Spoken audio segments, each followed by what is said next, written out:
All right. Hi, everyone. Bethany. Welcome to Ask a Puppy Trainer Show. Episode 140. And this is Bean, which is the most important. It's my favorite breed. Oh, does he have a tail? She does not have a tail. She's got all the chicken fur, too. Oh, She's got a little chicken fur on her. don't cute.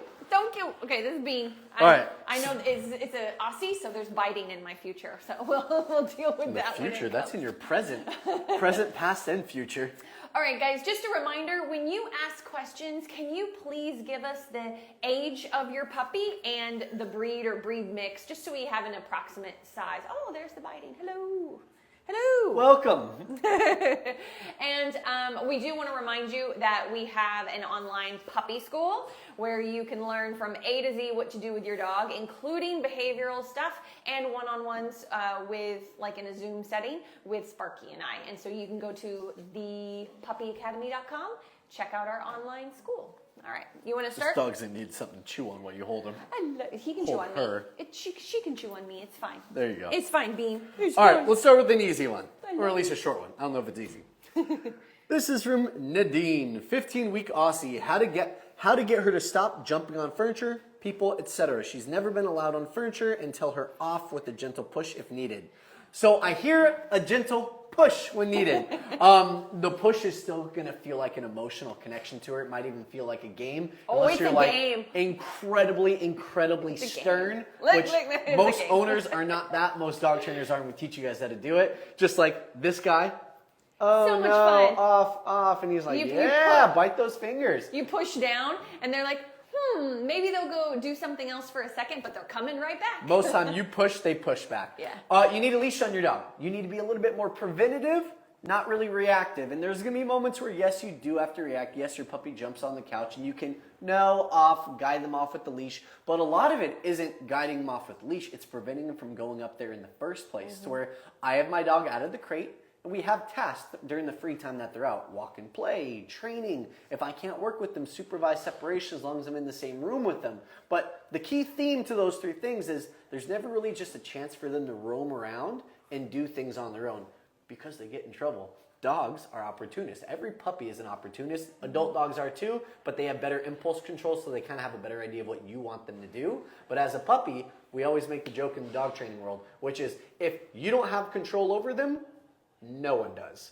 And they're going to do whatever they want. Yep. So having that leash, them about to jump on the couch, preventing them from doing it by holding the leash, stepping in front, moving into them, body blocking like you've heard Bethany and I talk about many times. You just want to create a boundary around that couch and prevent them from going on it if that's a no-go zone. But here's the thing. If every time your puppy walks up to you on the couch, you're petting them, then you're encouraging them jumping up. So make sure petting is permission-based. And so if I wanted this little one to jump on the couch with me, first I would want to make sure that he's fulfilled mentally and physically. And then if he's begging me, like for attention, I'm just going to bump him off and just have him wait. Now he might just go and do something else. That's fine. I want him to settle somewhere. When he's calm and settled, then I can be like, Bean, come here, buddy. Sit, good, pick up, and do this while I'm being chewed on. And I'm just going to make a fist. Every time I make a fist, he I've stops. always wondered why there's 50 scars on Bethany's hands. It's because I love hurting puppies. They're my favorite. Okay, let's do an Instagram question. Oh, one quick tip for that Aussie lady, because I love you, is make sure you're teaching place in the way that balance trainers teach place, because when you teach stay on place, you'll use body language, body blocking to reset them, which will help you with everything else. Okay, let's see. Oh, she's on here. You're welcome. All right, I saw a question. Here we go. Poppy says, Goldendoodle, 7 months. No, she's mine. He's mine. You don't even like to hold the puppies. I like this one. You only because I actually want her. That's the only reason why.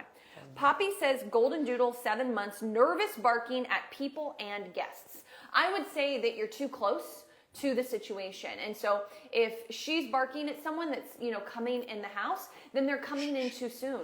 You need to text them and tell them they're going to be waiting for a minute. And you're going to work on place, sit, food.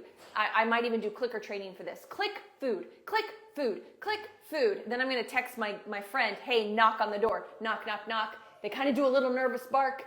Click, food, text my friend, knock again. They knock again, and there's a pause before my puppy reacts. because you got to do it several times to get to that pause. Click food, click food, click food for the pause. You're nice and calm, and there you've taught them place. You having fun? You doing all right? You okay? Yeah. Would you give them back? Give her back. And then you go to the door, you put them in crate, you go to the door or have someone else help you, and you just open the door. That's it. They don't even come in yet if your puppy can see them. You work through each stage slowly, and then when that person does come, watch my mic, when that person does walk by, you are making sure your puppy is semi-settled and still taking food from you before that person can even walk by and go sit on your couch, right? So you take it in stages. You build up their confidence and focusing on you and knowing that they're going to get yummy food calmly. It's not like, woohoo! It's not a party. It's very calm. Oh, yes, I know. And so anyway, that would be the first thing that I would do. And nobody would pet this puppy until the puppy was like wiggly and checking them out for like the third time they came over to my house. Because when your puppy does get curious, you don't want to shut that curiosity down by being pet. And so you got a lot of stages to go through. And so hopefully that gives you a starter. Do you have anything to put a pin on it? No, that was good. You want to grab one of your questions or TikTok? TikTok. He likes the things that are shiny, so he'll go for the TikTok all the time. Hey, they've already learned that about me, Bethany. All right, let's find our first one. Ooh, I got a good one. Hurry up. I'm working towards it. You go over yours. I'm going to find the long one. No, okay, fine. We'll multitask. He's paying attention, I swear. All right, Lisa says, you have the hiccups. How cute is that? So we have a 9-week-old Border Collie. So basically one of these with a tail that's probably more neurotic. All right, just in case anybody was wondering. She doesn't want to walk and she won't stop biting. We love her to bits, but help. Okay, 9-week-olds shouldn't be walking. And so take the pressure off of yourself. You're totally fine. Like, it shouldn't be walking. Unless you live in a rural area, then your puppy should be dragging a leash, following you, not really walking with you, but learning how to follow you around, and you just randomly treat rewarding throughout your hay field, okay? Which is not happening right now because it's too cold in most parts of the country. But anyway, that's what it would look like if your 9-week-old was walking with you. So it's different. If you live in any rural any suburban type community, your puppy's not walking with you yet. So what I would be doing is either drag leash, no leash, or only holding the tip of the leash. I'm doing let's go work in my home, and I'm not doing circles. I'm just doing lines. Turn food. And maybe at 9 weeks old, we're not even doing that. Like in our program, the online school that you can find on the puppyacademy.com. Definitely didn't make it a shameless plug right there. No, not a shameless plug at all, which is like perfect for 9-week-olds, especially Border Collies. Let's move on. Anyway, in our program, and in a lot of programs, not just ours, but it's customary to focus on movement commands first. So many trainers and owners want to do like sit, down, heel, and do all these strict commands when can you just move backwards? Food. Backwards, food. Name recognition, food. Most people are pushing their puppies significantly too far when they're too young. Trainers too. Trainers too, you're right.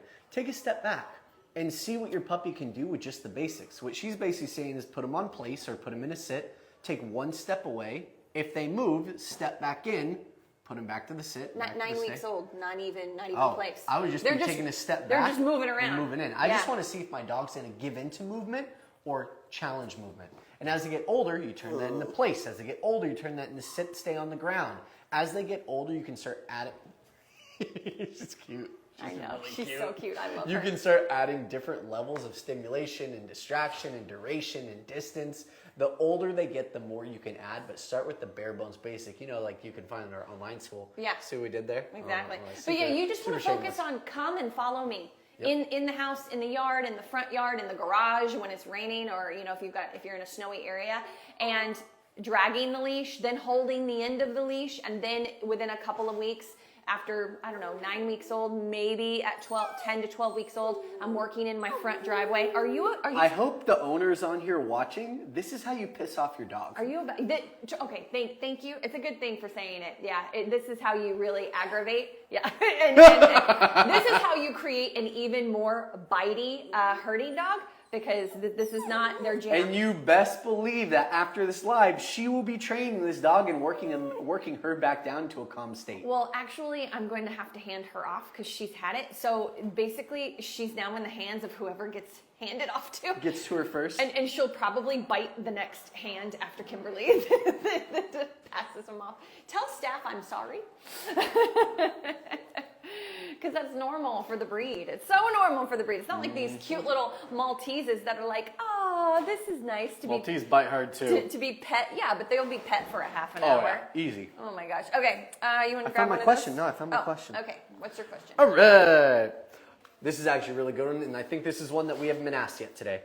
Hi, my puppy is terrified of going outside and leaving the house. I just got her 3 days ago. Any tips?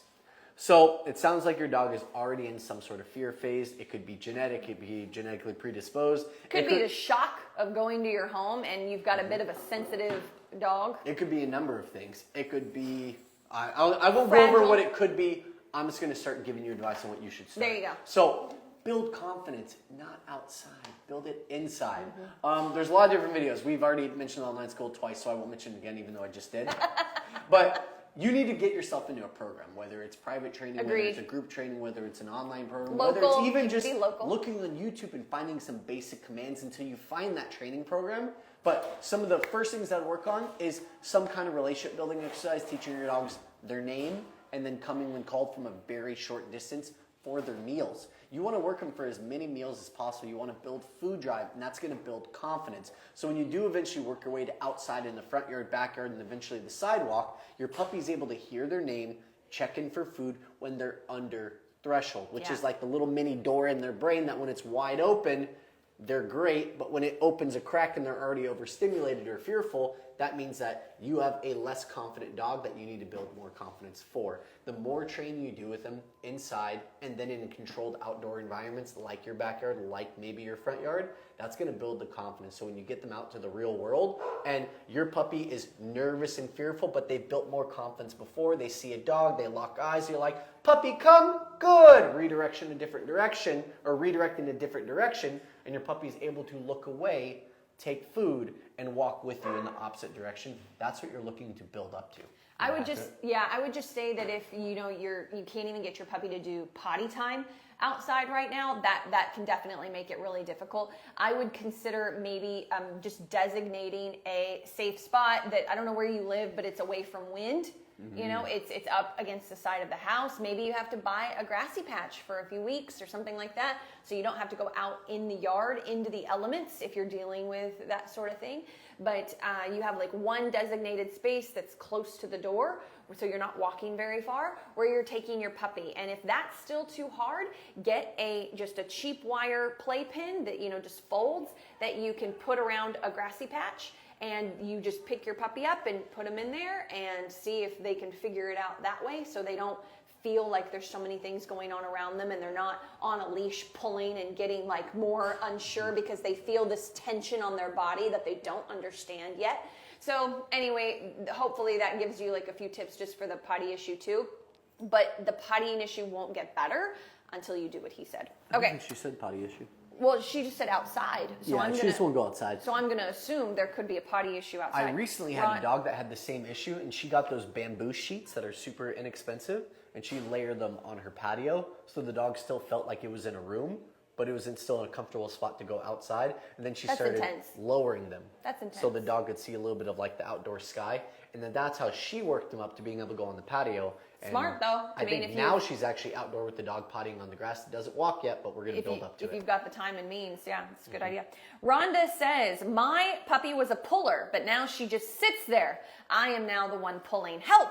This is going off of one of our videos that we made on YouTube that was talking about how to get a loose leash walk with young puppies. Yeah, and please try to give us some age and breed. I'm going to assume this puppy is well over 12, 16 weeks old, or maybe not well over, but at least, the within that range. Yeah, the 4 or 5 month mark. And honestly, it just sounds like you need a bit more confidence. Maybe your puppy's mad that it's not going where it wants to go.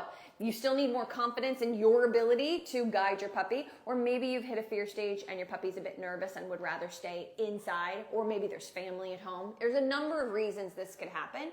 Basically, you need to change it up. You need to switch directions. You need more food guidance. And I would say stop going for a walk. Instead, go out in front of your house and do some turns. Stop, sit, down, stay, walk around your puppy. Like, work your puppy, come where you're moving backwards, which is more engaging. Get in your car the next day and go a few blocks down, do the same thing.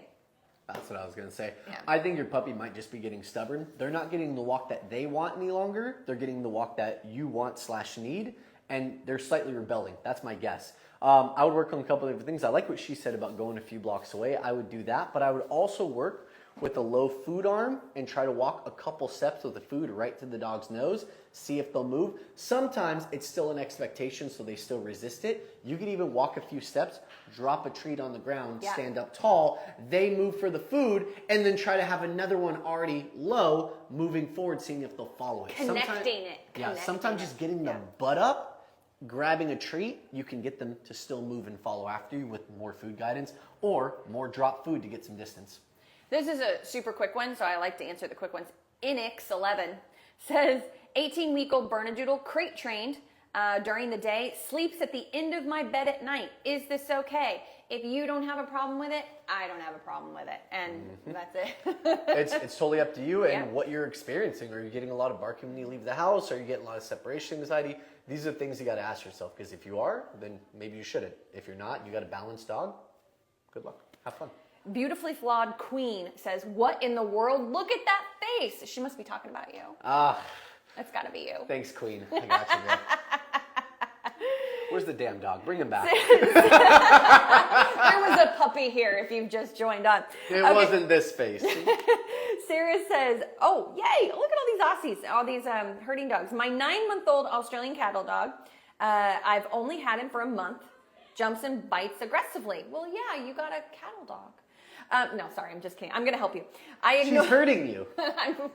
They just bite. It's how they communicate. Bethany says, it's solved. Move on. You literally got, like, in case you didn't know this, and I'm sure you did because people are pretty good at researching breeds now, but in case anybody else doesn't know this, the Australian cattle dog is the creme de la creme of the herding dog biters. And so if you don't want a biting dog, don't get an Aussie. Australian cattle dog, excuse me, not an Aussie. I ignore it and I take away the elbow, but he keeps jumping, growling, and biting. Well, that's because you're treating, the ignoring thing works with an 8-9-week-old, not a 9-month-old. So they got too many hops at 9 months old. Yeah, or so how many months? 9 months old. Yeah. You have an adult dog. You have an adolescent 16-year-old Australian cattle dog that is being a jerk. So as in 16-year-olds in human terms. Yeah, if he was a human, you have a teenager who's doing everything to go opposite from what you ask. Yeah. And you haven't had this dog very long, and so you only got him a month ago? Yeah. And so you're still, establishing a relationship, so you better get a handle on this quick, or it's going to go south, really. It's going to continue to go south fast, because just like if you were to adopt a teenager, they're like reading, the parents right away, what they can do, what they can push. They're pushing boundaries. What can they get away with? And you better be able to handle it quickly. And what I would do is make sure there's a leash on this dog all the time. And you do leash pressure out and away from you immediately. No, and it's firm at first. Then when the dog calms down, you relax it. They'll probably try again. Leash pressure out and away from you. Rinse and repeat. I would look into training tools, and I would look into getting a private trainer right away. I also want you doing food work and building up that side of things as well in a calm manner, most likely. But this disrespectful situation, I would want you to get a handle on right away. I would have food on you all the time, but you also need to know how to handle that quickly and nip it in the bud. You do not have an inexperienced owner dog. Let me clarify that. Yeah, what does that mean? You don't have an inexperienced owner dog to train. That still doesn't make any sense. I have no idea what you're trying to say. You have a dog the dog's not inexperienced. You have a dog that is a very advanced dog, and not training-wise, as in it takes an advanced owner. There we go. To work with the dog. God, why was that so what was freaking that? hard? So don't feel bad. This is like one of the most. These are like when trainers. You got a cattle dog. We struggle with cattle dogs. Like if you ask a trainer the top 3 breeds not to get, guess which one is in the top 3? Guess what the other 2 are. We won't say them, right? Are we gonna say them? No. Let's move on. Let's move on. Okay. So in the life of Kimaya, my 15-month-old, I'm sure I said that wrong, I'm sorry. I tried to add flair so it sounded good. My 15-month-old Bernadoodle is always excited to see people and keeps jumping on them. Please help with socialization tips. You don't need help socializing. It sounds like the dog is friendly. You need help controlling impulses. And so can your dog lay in place for 2 to 3 hours? If not, start looking online for balance training, place duration, and teach place. Teach how to reset your dog with stepping into them. I know that seems unrelated, but you got to be able to do some of these basic impulse control things. Place, move in, help the dog learn to back away from you whenever you take up space. Place can be a great way to do that. Thresholds, things like that. When it comes to the jumping, not to oversimplify it, but for a 15-month-old dog, it's just a pop of the leash or pressure and tell them to knock it off. Or a body block and a knee bump. Or a body block and a knee bump, and then reward them with a calmer affection again from the guest if they're willing to work with you. And then this is what happens. They stop petting and the dog jumps up again for more petting. So be aware that that's the cycle. Intervene, no. Calm down, calm them back down. Then calm petting again, and then stop petting. See if she jumps the next time. It probably takes 2 or 3 times for them to get it. So they need that cycle of pet calmly, stop petting, address the jumping, calm puppy back down. It's not really a puppy, it's an adolescent dog. Pet again. So anyway, it's got to be practiced with someone that you trust. I'm more specific about this one because I do it on a weekly basis for service animals, which is teaching them to be calm when other people come in and greet them or pet them or say hi to them if the owner allows it. We actually do a sit-stay on the side, basically what Bethany's saying already. But then when the person approaches, I give a lot of guidance to them. I give the keep your energy low, calm, settled, show your hand, let them smell it, then roll the hand over and do a gentle, sunglasses now, okay. Do a gentle massage on the chest plate. And when you feel them starting to push in, you want to slowly end it, and that's when the owner needs to be ready to give the tug if they're going to jump up. Yeah. But it's all about the person, not really the dog. I have an amazingly trained dog, and I have one friend that comes over, and I don't care how good Cheyenne is, service animal lover for over 10 years.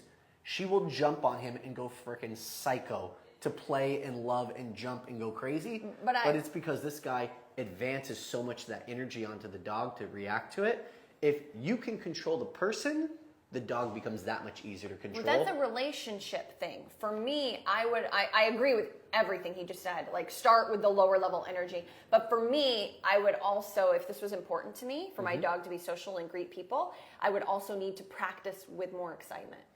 I would start low and then build up to that. Because it's more natural. Are you saying start with excitement or end with excitement? End with excitement. Build up to excitement. Yeah. So do my way to start. Build up from it, and when you feel like your dog can manage some energy, like energy coming at him, then you could start building up more excitement and then teach your dog how to settle down after. You'll still have to address it. Because it's never going to be one of those things where you can just let someone give your dog a lot of energy and a lot of pets and high energy pets, and then just back off and the dog will be calm. You got an amazing, amazing animal if you're able to do that right off the bat. You got to build your way up to it. It takes time. Yep. Okay. Let's see. Oh, food too. Have the other person hold some food, and having them do some training with the dog before petting can also help.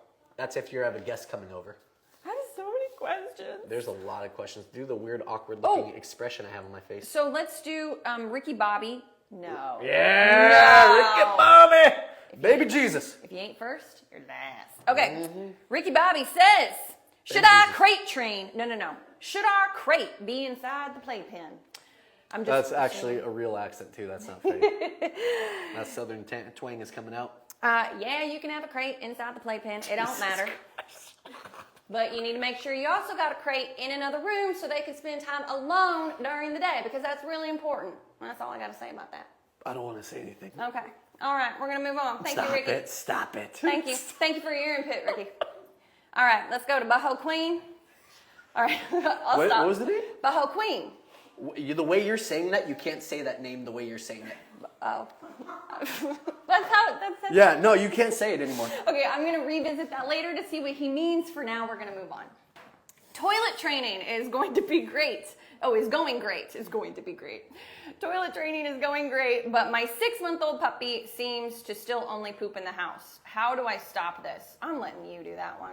6-month-old pooping in the house. It actually kind of works on the question I was going to go over in the Instagram or TikTok or whatever it is. It's not the exact same, but it's like not wanting to go outside because they were potty trained inside.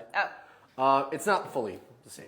All right, toilet training is going great, but my 6-month-old... It's the same, but it's not the same. It's similar. Loosely similar. It's almost like it's not similar Okay, at all. but- Leave me alone. Toilet training going great, but my 6-month-old pup sometimes still does only poops in the house. Why and how? I know it's for me. It's Okay. not for them. Okay. I have ADHD. I have to reread it. Okay. And I'm dyslexic. You I'm are a not dog trainer. dyslexic. You fixed my grammar. You're not dyslexic. You're lying. But you do have ADHD. Absolutely. Well, I'm probably on the spectrum for Yeah. sure. All right. Only poops in the house. How do I stop this? Probably not enough boundaries, and your puppy probably doesn't understand where they're supposed to go. I'll tell you this. Most dogs, 6-month-old, you're getting near the age, but most dogs don't poop in your house maliciously. Well, I know all dogs don't poop in the house maliciously because dogs don't feel the emotion of spite. They feel the emotion of frustration. They get angry. They get a little bit... Okay. She they do didn't get say frustrated. that it was malicious. Can you just help her? I know, but I'm just saying in general, puppies don't poop in the house because they want to do it maliciously or they want to make a mistake or they're Just frustrated. confused. They just don't know what to do. So you got to get them on a tighter schedule. If you're Yeah. getting outdoor potties, but your dog isn't on leash, that's the first thing I'll change. And maybe it's only for a couple months. Maybe it's just to work them up to it. But when I bring my dog out of the crate, or if I'm not using crate, my dog is like tied to my hip, like clipped to my waist on the leash. Then when I think it's time for them to go potty, I actually physically walk them out. Crate is better because it's more controlled. I bring them out of the crate. I take them outside to go potty. I wait out there for a couple minutes. I don't move around the yard. I stand like a tree in one spot. They can go left, right, forward, back, front foot, back foot, whatever they want. What, I punch you in the face? No. Oh. Go ahead. My wife's right there. She saw everything. Be polite. So, when you get your dog outside to go potty, you basically have them sit, you wait for a second, you give them a chance to go potty, but you stand in an area for 1 or 2 minutes like a tree. It's when people start moving around large areas of space that the dog constantly picks up new smells and they're always exploring. They're never really getting out there for a task and a job. Your dog has a job right now. It's to go potty, pee and poop, come back inside, and then get their free time. If they go pee, but they don't go poop and you know they're due for one, it's okay to put them back in the crate for 6 months olds, 15 to 30 minutes. That's about the number. If it was under 6 months, 4 to 6 months, I'd do like maybe 10 to 15. Under 4 months, probably 5 to 10 max. And after 5 to 10 minutes, 10 to 15, 15 to 30 in the crate, I'll take them right back outside on leash and I'll do it again. I'll rinse and repeat this if I know they're prone to having poop accidents in the house around this time, but you cannot give freedom to a dog until they've gone poop for you outside. Because I'm wondering if there's 15, 20 minutes of freedom before the poop. If they're coming in right away and pooping, do everything he just said. If they're waiting 15, 20, 30 minutes to poop in the house, then your dog needs more physical stimulation Exercise, movement, to get training. their stomach going in order to go on time outside. So keep you should that. still have a leash on your dog, Yes. even when you go inside. That's actually a really good point, It's because just we you- have a lot of dogs that we walk dogs every morning, and they go outside, they pee, but they don't But they poop don't until poop. the very end of the walk. Yeah. After walking 3 or 4 blocks, it has to be movement. It's just like Yeah. us. Sometimes we've got to move to go. Same Or thing we for your still, dog. or if they've had their exercise, we put them in crate that 15 to 30 minutes, and then their system settles, and they're like, "Whoa, I gotta go," and they'll go right away. So play around with that. Most time when you recreate your dog after them not going potty, it's not that they never had to go, it's that they were too distracted to go. Yes. And every time they go back in the crate and come out, by the second or third one, they're like, it's a state of emergency. We need to make it happen.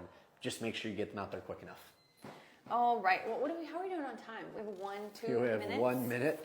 Well, I think we started a minute late. Let's see. We started a minute late. 2 questions. I'm trying to find a quick one, and I'm wasting time You're by fast. doing that. Puppy play tips from Maggie Ray. Oh, that's such a cute name, Maggie Ray. Oh, it's adorable. And that's not the dog, that's the human, but it is really adorable. I like both. She misses her litter mates so much. Doesn't love her toys. Play is all nipping. Okay, she doesn't miss her litter mates. You don't have to worry about that. Dogs don't do that. They might be social and want to play with other dogs, but they do not sit around missing anything. If they look stressed out or confused Sad or sad, it's because they got pulled from an environment that they built a comfort zone around, and they're in a new environment that they don't have one yet. So it's your job to build it through Play and training. So you don't have to worry about that, Maggie Ray. Man, I just got to say that over and over. Hey, we're gonna name our kid that, Maggie Ray. I like that name. So Maggie Ray. We're not having kids. So yeah, that's why it's funny. So Maggie Ray, I do like the name. What you need to do is you could try a squeaky toy if you want, but just don't put a lot of pressure on the puppy. Like squeak, squeak, do a little toss. See if she just chases it and doesn't pick it up, and then you go get it, squeak, squeak, do a little toss. Like the more you do that kind of stuff, find out if she likes, which type of toys she likes, so play around with a few different ones. Maybe let her chew on a toy for a while. Normally we're saying, don't do that with most toys because they're unsafe. They could eat, ingest some of it, and they get in the habit of ripping things apart. And you don't want to encourage that unless you need to build drive. Then go get something your puppy wants to rip apart and start, finding things like that. Check out the Snuggies toys. So I know there's like Snuggie for like those blanket things, but when you add a Z to it, it's either the one with the Z or the one without the Z, but it's actually a dog toy that they don't have any like little like hard eyeballs. It's all soft, squishy toy. With squeakers. They have one with the squeaker, one without, but they have no stuffing. They're empty. They're like an empty husk. Yeah, I think they get it. Empty husk, nothing in there. So the nipping you, just to kind of to put a pin in this, is just confusion. Like she just doesn't know what you're wanting and how to interact with you, and seeing your hands is too much excitement based. So you got to stop that right away. Don't play with your hands. Dogs put everything in their mouth as a way of communicating and like checking things out. Yeah, and so make sure that you're doing a pretty intense. Maybe not intense is the wrong word, but a very structured hand feeding routine for training. And if you'd like a blueprint on how to do that, you can check out our online school at thepuppyacademy.com. 5 times. Okay, so just so y'all know, we've been picked on for not mentioning our online school enough by our boss. So it is not our fault that we are doing all these shameless plugs. It's our fault. I mentioned it once. You're 4 deep. That's how we best help people. That's how we best help people. By shameless sales. So you get to that website right now and you check it out because we are good and we know what we're doing. Do we? Yes, we do know what we're doing. Okay, everybody, have a nice we have a following, time. so we must know what we're doing to some degree. We will see you same time, same place. Is this how we're going to end it? Next week. Bye, everybody. Bye.